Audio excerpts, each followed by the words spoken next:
எல்லாருக்கும் வணக்கம். இன்றைக்கி கிருஷ்ணன் நம்பி எழுதின தங்க ஒரு டாட் டாட் அப்படின்ற ஒரு சிறுகதை பற்றி பேச போகிறேன்.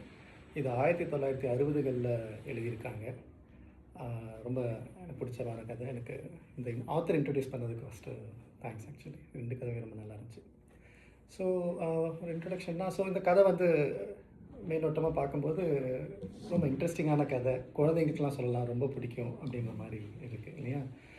ஆனால் அதுக்கு அடியில் இல்லை, நான் கொஞ்சம் வெளிப்படையாகவே கூட நிறைய விஷயம் பேசியிருக்காரு. அதாவது என்னென்னா, நகர்ப்புறத்தில் இருக்கிற வாழ்விடத்துக்கான போராட்டங்கள், அதுக்கான நெருக்கடி, சமூக அழுத்தங்கள், அதனால் வர சிக்கல்கள், அதனால் அவங்க என்ன இழக்கிறாங்க, சுயத்தை எப்படி இழக்கிறாங்க, அந்த மாதிரி ஒரு நிறைய விஷயத்தை வந்து ஒரு சட்டரிக்கலாக ஒரு டார்க் ஹியூமரோட சொல்லியிருக்காங்க இந்த கதையில்.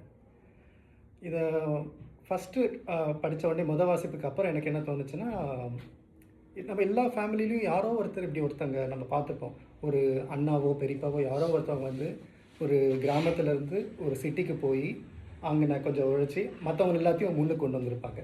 அந்த மாதிரி எனக்கு எங்கள் பெரியப்பா இருக்கார். அந்த மாதிரி சில பேர் துபாய்க்கு போய் முன்னுக்கு கொண்டு வந்திருப்பாங்க. அந்த மாதிரி யாரோ நிறைய பேரோட சாக்ரிஃபைஸில் தான் இப்போ இங்கே உட்காந்துட்ருக்க மாதிரி எனக்கு ஒரு ஃபீல் இருந்துச்சு. யாரோ இப்போ நம்மளோட ஃப்யூச்சருக்காக நம்ம பண்ணுறோம், அந்த மாதிரி ஒரு ஃபீல் வந்துச்சு. நிறைய சாக்ரிஃபைசஸ் பண்ணியிருக்காங்க, அது இருக்குது. ஆனால் அட் த சேம் டைம் ஒரு கொஷின் அதில் ரைஸ் ஆகுது. சரி, நம்ம வாழ்கிறதுக்காக இவ்வளோ சாக்ரிஃபைஸ் பண்ணுறோம், எது டூ மச், எங்கே too much, where is a line, அந்த எங்கே எது வரை இருக்கணும்? நம்ம சுயத்தை அதுக்காக இழக்கணுமா, இல்லை எவ்வளோ இழக்கலாம், நம்மளோட கண்ணியத்தை இழக்கணுமா, ஹியூமனிட்டி இழக்கணுமா? ஸோ எங்கே அந்த லைனை ட்ரா பண்ணுறது, அது வந்து ஒரு கொஷினாக ரைஸ் ஆச்சு. இந்த கதையில் இருக்கிற குறியீடுகள், ஷூ, பூட்ஸ்ன்றது ஆப்வியஸான ஒரு குறியீடு. என்னென்னா, நம்ம மனுஷங்க புழங்குற இடம், ஃபிசிக்கலாகவும் மென்டலாகவும் புழங்குற இடம் வந்து சுருங்கிக்கிட்டே இருக்குன்றது தான் அந்த ஒர்க் பண்ணுது. அப்படி ஆச்சுன்னா என்ன ஆகும் அப்படின்ற ஒன்று. இன்னொன்று வந்து அவங்களோட உடல் சுருங்குது. அது என்ன சிம்பாலைஸ் பண்ணுதுன்னா, சைக்கலாஜிக்கலாக நம்மளோட ஆசை, தேவை, நம்மளோட ஹியூமனிட்டி, இண்டிவிஜுவலிசம் எல்லாமே சுருங்குது, சைக்கலாஜிக்கலாகவும் சுருங்குறோம். அதுதான் சிம்பாலைஸ் பண்ணுற மாதிரி நான் பார்க்குறேன். இன்னொன்று, அந்த தங்க ஒரு டாட் டாட்ன்றது நான் ஒரு சிம்பிளாக தான் நான் பார்க்குறேன். நான் நிறைய கதையில் இந்த மாதிரி யூஸ் பண்ணுவாங்க ரைட்டர்ஸ். என்னென்னா, எழுதி முடிக்கும்போது அந்த டாட் டாட் வந்து ஒரு sometimes fill in the blanks மாதிரி பண்ணிக்கலாம், இல்லை அது ரீடர்ஸ் இன்டர்பிரிட்டேஷன் போயிடலாம். அந்த மாதிரி தங்க ஒரு டாட் டாட்ன்ற நான் எப்படி படித்தேன்னா, ஓகே, தங்க ஒரு வீடு இல்லை, ஏதாவது வேணும் அப்படின்ற மாதிரி நான் பார்த்தேன். அதே மாதிரி எண்டிங்லேயும் வந்து ஒரு டாட் டாட் இருக்குது. அதாவது நாமளும் அவனை மாதிரி ஆகிட்டா அப்படின்ற ஒரு டாட் டாட், அடக்கடவுளே அப்படின்னு சொல்லி ஐ திங்க் அப்படி பார்க்குறாங்க. ஸோ அதுவும் ஒரு நல்ல ஒரு காட்சி, சிம்பாலிசமும். அப்புறம் இந்த கதை ஓட்டத்தில் வந்து நிறைய படிநிலைகள், அதாவது ஒரு பேட்டர்ன் நான் ரெக்கக்னைஸ் பண்ண மாதிரி நான் ஃபீல் பண்ணேன். என்னென்னா, இப்போ எப்படி வராங்கன்னா, ஒரு கிராமத்துலேருந்து ஒருத்தவங்க வராங்க, ஒரு கட்டாயத்துக்காக வராங்க, கைண்ட் ஆஃப் ஃபோர்ஸ்ட், ஒரு கட்டாயத்துக்காக வந்து இங்கே உழைக்கிறாங்க.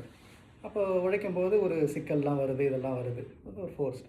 அதுக்கப்புறம் என்ன பண்ணுறாங்கன்னா, அந்த சிக்கலுக்காக அவங்கள அடாப்ட் பண்ணிக்கிறாங்க, அவங்கள மாற்றிக்கிறாங்க, அவங்களோட வாழ்க்கையை மாற்றிக்கிறாங்க, அவங்களோட தேவையை மாற்றிக்கிறாங்க, எப்படி இருக்கணும். இந்த கதையிலே வந்து சுருங்கி படுக்கிறாங்க, வளையமாக படுக்கிறாங்க, அந்த மாதிரிலாம் ஆகுது. இப்போ அப்படி அடாப்ட் ஆகி அடுத்த கட்டம் என்ன ஆகுதுன்னா, ஒரு கட்டத்தில் வந்து அவர் இந்த சின்ன மனிதர் என்ன சொல்கிறாருன்னா, இது நல்லா இருக்குது, இந்த சின்னதாக இப்போ பாருங்க, எனக்கு சொந்த வீடெல்லாம் இருக்குது, பக்கத்தில் ஒரு வீடெல்லாம் வச்சுருக்கேன். இப்போ இதுவே வந்து இப்போ நான் செலிப்ரேட் பண்ண ஆரம்பிச்சிட்டாங்க. அவங்க எதையோ ஒன்று இழந்துட்டாங்க, பட் எல்லாத்தையும் சுருக்கி இப்போ நான் ஹாப்பியாக இருக்கேன் அப்படின்ற மாதிரி இருக்காங்க. இதுக்கு அடுத்த ஸ்டேஜ் வந்து அவர் இன்னொருத்தர் பார்க்குறாரு, அந்த பெரிய மனுஷன் பார்க்குறது வந்து எப்படி இருக்குன்னா, அதுதான் இன்னும் பயங்கரமான விஷயம்னு நினைக்கிறேன். அப்போ அது வந்து நார்மலைஸ் பண்ணுறாங்க. அதாவது இப்போ நாமளும் இப்படி ஆகிட்டா அப்படின்ற மாதிரி. ஸோ இந்த பேட்டர்ன் என்னென்னா, ஃபஸ்ட்டு ஃபோர்ஸ்டு, அதாவது கட்டாயமாக இருந்துச்சு.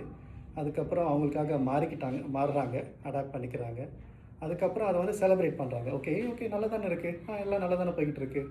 அதுக்கப்புறம் இப்போ அது நார்மலைஸ் ஆகிடுச்சு. ஸோ இந்த பேட்டர்னை நான் பார்த்தேன் நான்.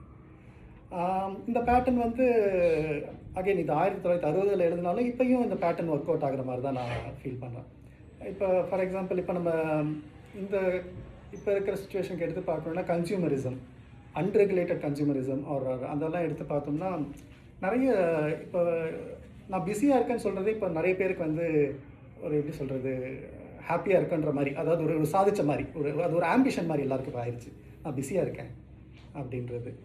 ஏன் பிஸியாக இருக்கீங்க, எதை விட்டுட்டு நீங்கள் பிஸியாக இருக்கீங்க? ஸோ பிஸியாக இருக்கீங்க, ஓகேவா உங்களுக்கு, அது ஓகேவா, அந்த ஒரு கொஷின் அது ரைஸ் பண்ணுற மாதிரி நான் பார்த்தேன். அப்புறம் எனக்கு ஒரு சின்ன தாட் வந்தது என்னென்னா, இப்போ இதில் வந்து அந்த பூட்ஸில் சுருங்குற மாதிரி சொன்னாங்க இல்லையா? இப்போ எனக்கு என்ன தாட்னா, நம்ம ஃபோனுக்குள்ளே சுருங்குனா எப்படி இருக்கும்? அப்படின்ற ஒரு தாட்டை எனக்கு இது ரைஸ் பண்ணுச்சு. ஸோ இது ஒரு நையாண்டியான ஒரு டார்க் ஹியூமர். ஆக்சுவலாக ஃபேண்டசி ப்ளஸ் ஹாரர் மாதிரி தான் எனக்கு ரொம்ப ஒரு நிறைய கொஷின்ஸ் இது ரைஸ் பண்ண மாதிரி எனக்கு ஃபீல் பண்ணேன். அதாவது நம்மளோட லைஃப் சாய்ஸஸ் வந்து எந்த அளவுக்கு நம்ம செல்ஃப் கான்ஷியஸாக டிசைட் பண்ணுறோம், எந்த அளவுக்கு சொசைட்டியால் அதை டிசைட் ஆகுது அப்படின்ற ஒரு கொஷினை இது ரைஸ் பண்ணுச்சு எனக்கு.